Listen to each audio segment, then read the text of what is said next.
Julie, what are you doing? What? I'm telling him a story. You're a story walker. Dad, you have to run. You need to get to town right now. Bring him back.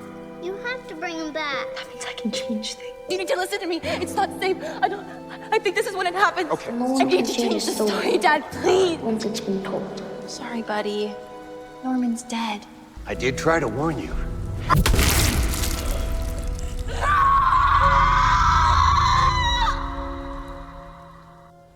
When you're dead, you're gone. Let's just clarify right away that I by no means am saying with my thumbnail that I think Julie and Victor are actually siblings, though their connection will play a key part in my theory coming by the end of this video. For now, we'll be breaking down why siblings are in fact important to the story, the story walking potential, and who amongst the Fromville residents could be a secret story walker altogether. From is just one of those shows that keeps introducing new, truly creative concepts and ideas, and none intrigue me more than the idea of story walking or the storytelling elements as a whole. So much so that I thoroughly believe that all of Fromville is in fact a storybook. A lot of things in this video will be building off of the theory I proposed in that video. So while I do recommend watching it first, to bullet point, I believe that Ethan, the boy in white, and even Victor are all integral to writing and maintaining this sort of storybook world that Fromville actually is. You want me to tell you a story? It's okay. I can tell my own stories now. If their drawings aren't proof enough, then surely their natural intuition regarding the inner workings of this place is. Not only with Ethan calling out Julie's storywalking abilities right away, but even with Victor, like when he was trying to warn Jade not to play the music. In the end, if this series is revealed to be a storybook, then I can guarantee that Ethan is the writer, which makes it that much more fitting that Julie is our resident storywalker. A storywalker, by the show's terms, is somebody who can travel and experience history or potentially even future events of Fromville. But a critical thing to know is they can't change the story, despite their knowledge of the situation taking place. This whole concept is probably my most anticipated part of Season 4, outside of the giant killer puppets. And the main reason for that is because Julie could be our key into figuring out some of the questions we have. From maybe witnessing whatever massacre took place with Victor and Christopher, to potentially seeing how the monsters became the way they are, and potentially even bearing witness to the origins of the boy in white and the man in yellow. All in all, there's just a lot of narrative potential with her character going into the future seasons. Speaking of which, I still think this show should end after Season 5, but that's besides the point. This same potential was set up even in episode 1 of the series, when the Matthews first arrive and one of the monsters approaching actually recognizes Julie, either pretending to be confused or actually confused that she doesn't remember him, still giving off that creepy monster vibe. We will likely see why, and that's because Julie most likely storywalked into the past and met him. Question is, how will that conversation go? Surely it will take a moment for Julie to trust any of these people, recognizing them as the monsters. And even if she does, we know there's nothing she can do to stop them from turning into monsters, no matter what or how hard she may try. I do think she will form a connection with that guy, and it will likely end tragically, especially considering during this time period they would have no talismans, meaning they would basically have to be hiding every single night and hope the monsters don't find them, adding to the residents' potential desperation and taking some sort of monster deal to become what they do. Julie's storywalking could also potentially explain a question I've had on my mind for a while. Why, when it comes to Victor, is he so deterred from talking to or meeting new people throughout the entire series? Yet, when it comes to Julie, it almost seems as if he's trying to make her feel comfortable because he can tell she's scared. Could this be because Julie at some point had storywalked into the past and met a younger Victor? I also tend to wonder if it wasn't necessarily Jade's playing of music that woke up the man in yellow, but instead he was actually chasing a story-walking Julie. By the trailers for Season 4, and likely the first episode, it will be revealed that the man in yellow is either omnipresent and able to look across this entire storybook, or that he's also part storywalker.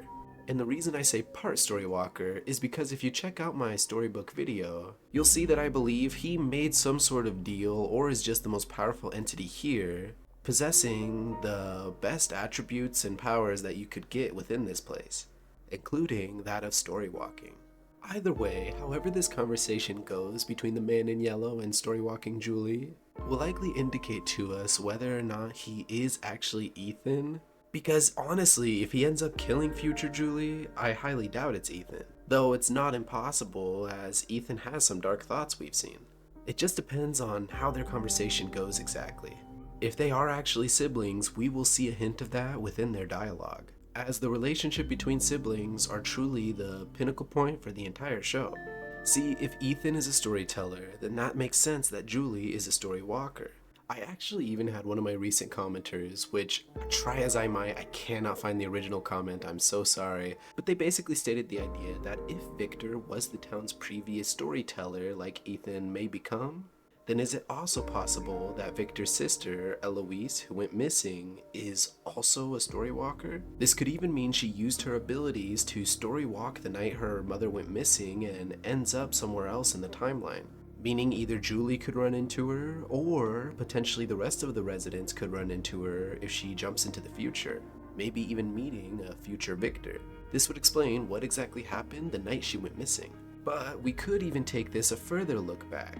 Is it possible that the boy in white is another, if not the original, storyteller? And potentially his own sibling, being that of the Ankui kids or a secret resident, could also be a storywalker? This could potentially mean that the Ankui kids are storywalkers and they were actually visiting Tabitha and Jade when they did. We do know that when Julie was storywalking, she was having a sort of seizure.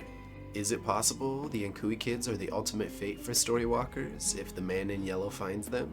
But if it's not the Ankui kids and they're a separate entity altogether, more likely related to that of the ritual that created From or created the monsters from, I do believe there is a potential hidden storywalker hiding amongst the town. If not the boy in white's sister, then potentially Victor's sister. And who do I think this hidden storywalker could be? Well, that would be, of course, Donna. Since the show first came out, I never trusted Donna. While I can understand the inclination to make life seem more normal, I can honestly say I don't agree with the way Donna goes about it throughout the series. See, you have characters like Fatima just living in the moment and trying to live how they can, but then you have Donna, who is often known for shutting down people's inquiries without really providing any explanation, or even just straight up trying to keep people's discoveries quiet, like with Jim and the radio situation. Yet, when it comes to the bus arriving, she's not showing the same restraint in regards to de-escalation. Start the fucking bus! Start the... This tells me that she knew more about the voice on the radio than let on. For if she really wanted to keep people quiet and calm, her actions would prove so. And while I do believe she still just wants people to live peacefully and not worry or fear, is this potentially because she knows how people's fears can come to life?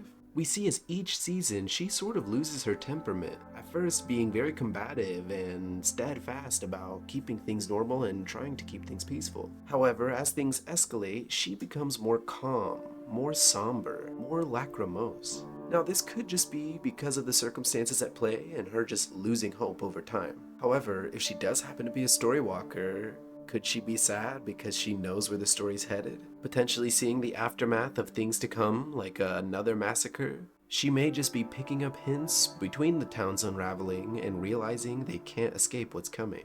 And this would make sense for her character, whether she's an older version of the boy in white's sister or even Victor's sister in Eloise. And I know Donna presented a different story for how she arrived, but it's possible a young Eloise could have bore witness to this event and claimed it as her own. We do have to remember that Victor's mind was extremely broken, and he may have trouble piecing together who exactly Donna could actually be. And if she goes around telling other people her real name in Eloise, it's possible Victor could eventually piece it together. And if Victor is a storyteller and his fears can come to life, it makes perfect sense why Donna would not want him remembering a single thing. But even more so, her and Victor are some of the oldest residents of Fromville. So even if there is no sibling connection or storywalking connection, there's something about these two characters that has yet to be explored. Are the different iterations of siblings throughout the story key to figuring out what exactly Fromville is? And is it possible that Julie's fate likely ends with the man in yellow in the opening of the season, or in becoming another Ankui kid? Either way, let me know down below. If you enjoyed the video at all, a like, a sub, a comment, any of that really helps. Otherwise, enjoy the rest of your day and stick around for From.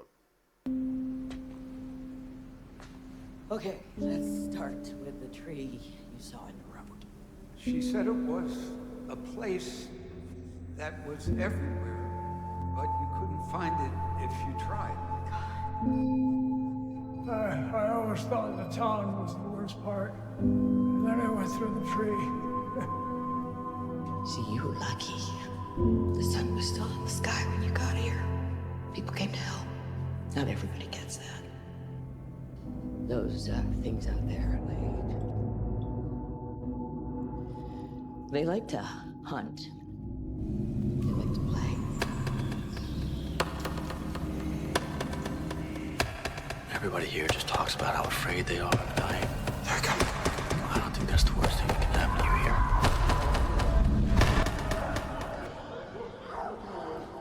There's darkness in the forest. Nightmares you can't even begin to imagine. It's all just a dream. Things we were never meant to see. Things that... Said this place couldn't break me. You don't fucking break me. That's what you said. Do you remember that?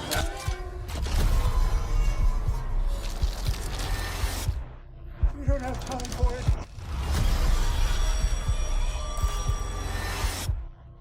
You think those things that come out of the forest at night did this?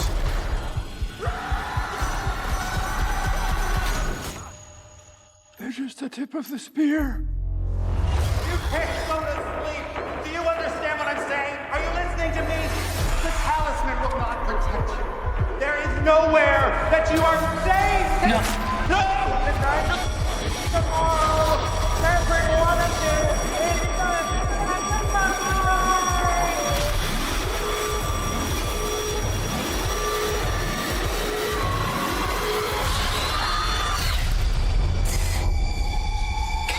That was a hell of a song. Knowledge comes with cost.